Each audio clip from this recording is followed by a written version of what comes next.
What is going on, guys? It is Wrestlelamia here, back with some more news. Join us now as we look at the wildest news stories and rumors you need to know, including CM Punk injury update, John Cena's secret marriage, Goldberg still signed with the WWE, female talent won't return to WWE as long as Vince is around, that time Brock Lesnar thought he was getting fired, and much more.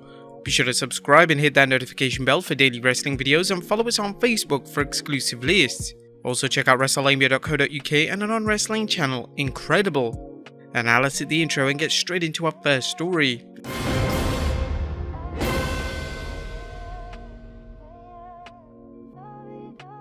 Our first story looks at a CM Punk injury update.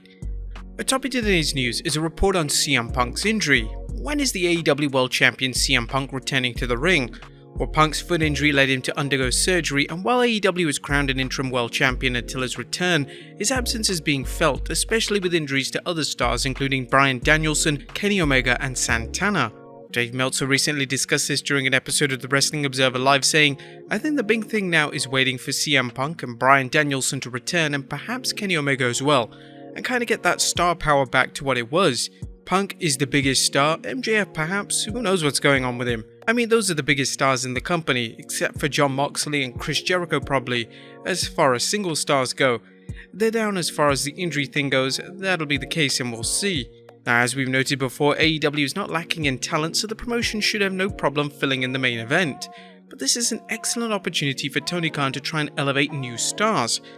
Nonetheless, fans do want to know when Punk will be back, and Meltzer speculated Punk should not be long before he returns. Not this month, probably not August, but perhaps All Out, perhaps Full Gear. I think it would be one of those two shows where he's back. At least he'll have that key star power, the guy that they can put in and everything like that, and build to Punk and Moxley obviously. I think that's the main event they would like for All Out, if in fact it is possible to do that match. If not, I don't know when they're going to do. Moxley vs Punk seems like the go-to match once Punk returns, but in the meantime, AEW should continue putting Moxley into solid title matches. When do you guys think CM Punk will be back? Let us know in the comments down below. Next up, John Cena's secret marriage. John Cena's mantra, "never quit and never surrender," applies to many things, including his efforts to make sure he and his wife got to enjoy a fully fledged wedding reception despite being married in 2020. TMZ Sports is reporting John Cena and Shea Shahriadzadeh, 2 years after legally marrying, are finally getting the blowout wedding bash that was postponed by COVID, and TMZ Sports has a photo of the couple. The photograph captured 45-year-old Cena and 33-year-old Shea as they headed into the Vancouver Club, one of the nicest venues in the city, Friday afternoon in Canada. This could be another reason why Cena was unable to compete at this year's SummerSlam. You'll likely recall that Cena's shooting schedule for Season 2 of The Peacemaker also complicated his wrestling schedule, making a SummerSlam appearance very unlikely. Now we send our heartfelt congratulations to the happy couple on finally getting to celebrate their marriage. Next up, Kurt Angle talks how beat up he is. Kurt Angle has suffered some injuries during his wrestling career, but you might not know what the toll have taken on him. The WWE Hall of Famer and Olympic gold medalist recently discussed this during the latest episode of his Kurt Angle Show podcast. "I can't feel my two pinkies at all. I've had a lot of problems with my motor skills. My arms went numb for periods of time. I lost about 3 inches in both arms, so my arms have atrophied." The WWE's Olympic hero discussed how his former on-screen protege and kayfabe son Jason Jordan experienced the same symptoms thanks to his neck problems.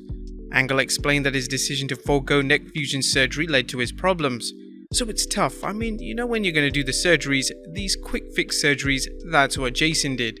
That's what I did. Instead of doing fusion, you're going to have some problems down the road. So eventually I'm going to have fusion.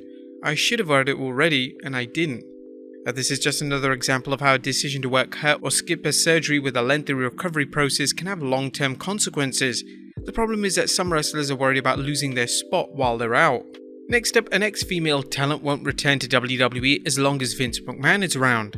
With Vince McMahon under a media microscope for him paying several women big bucks to sign NDAs concerning alleged affairs and at least one instance of alleged misconduct, former WWE referee Rita Chatterton has returned to the spotlight. You may recall Chatterton worked for the WWF in the 80s only to leave and later claim she was assaulted by McMahon. Although nothing came of the allegations, the criminal statute of limitation had passed by that time, Chatterton's claim has led to renewed interest in her allegations. Chatterton recently appeared on the Cheap Heat Productions podcast and was asked if she'd ever return to WWE.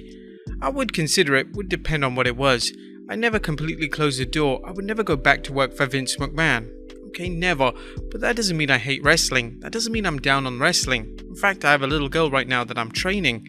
And in light of the recent hush money scandal, it's no surprise that one or more female talents might pass on a WWE return as long as Vince McMahon is around.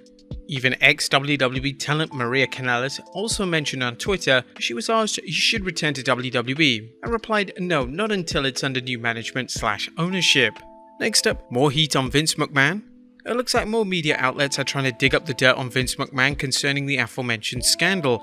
PW Insider's Mike Johnson reports HBO is working on a story and that the Wall Street Journal has another story in the works. The Journal was the first outlet to report on the investigation into McMahon paying millions to women who signed NDAs. Next up, Kevin Owens returning to Raw. And good news for Kevin Owens fans as Fightful Select reports KO is expected to appear on the 18th July Raw and host an episode of The Kevin Owens Show. Owens has been off WWE television for several weeks now, and rumour has it that he's dealing with a minor injury. While this hasn't been confirmed, a return to television could be a sign that Owens will be back in the ring soon, and possibly as even early as SummerSlam. Next up, Goldberg Still Signed with WWE. A Big Bad Bill recently spoke with the New York Post and revealed that while he's fulfilled all of his wrestling dates, he's still under contract with WWE. As for whether he'll lace up his boots again, he commented, "I'm still waiting for that one call to happen one of these days, but I suppose you never retire in the wrestling world until you're dead, so who knows." Don't be surprised to see Goldberg get back in the ring if the WWE needs a main event legend to work one of its Saudi Arabia super shows. Now, some fans likely won't be happy to see Goldberg back in action, but there are others who never get tired of seeing him. Ultimately, the Saudi sports authorities' wishes will decide whether the WWE invited Goldberg to return to wrestling. Next up, the time Brock Lesnar thought he was getting fired.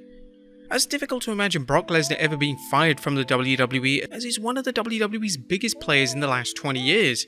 Nonetheless, there was a time when he thought his WWE career was over before it even began. During a chat with wrestling journalist Bill Apter, Mark Henry recalled an incident where he challenged Lesnar to an actual match. The two were training together, training in WWE's developmental territory, Ohio Valley Wrestling, and Lesnar took Henry down with devastating consequences. He shot from about 6 feet away and went to my ankle, and he put both hands behind my ankle and his shoulder in my knee and hyperextended my knee, and I was out for like 6 to 7 weeks, and I was just on the ground like, oh my god. He was like, "You're hurt." And I was like, "Damn, I can't move." And he's like, "They're gonna fire me." I said, "No, they're not gonna fire you, they're gonna fire me." But we got to laugh about it later on, but during that time, he's like a very, very dangerous guy. As fans know, Lesnar wasn't fired, and Henry went on to the WWE Hall of Fame while Lesnar exploded to superstardom when he joined the main roster in 2002. And finally, a WWE Hall of Famer running for president? And last but not least, is former WWE superstar Jesse Ventura considering a campaign to become US president.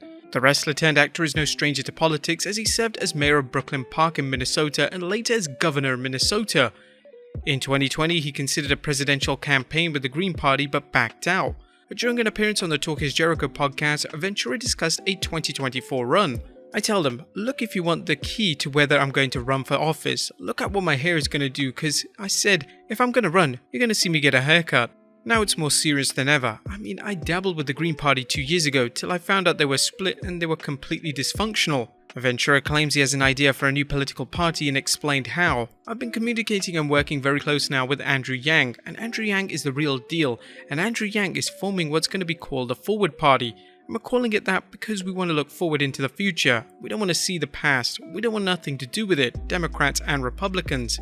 The Hall of Famer came into his own as a color commentator during the 80s and was known for his trademark saying, "I tell it like it is." You can be sure Ventura's campaign speeches would be newsworthy, but would he be able to get enough support to enter the Oval Office as a third-party candidate?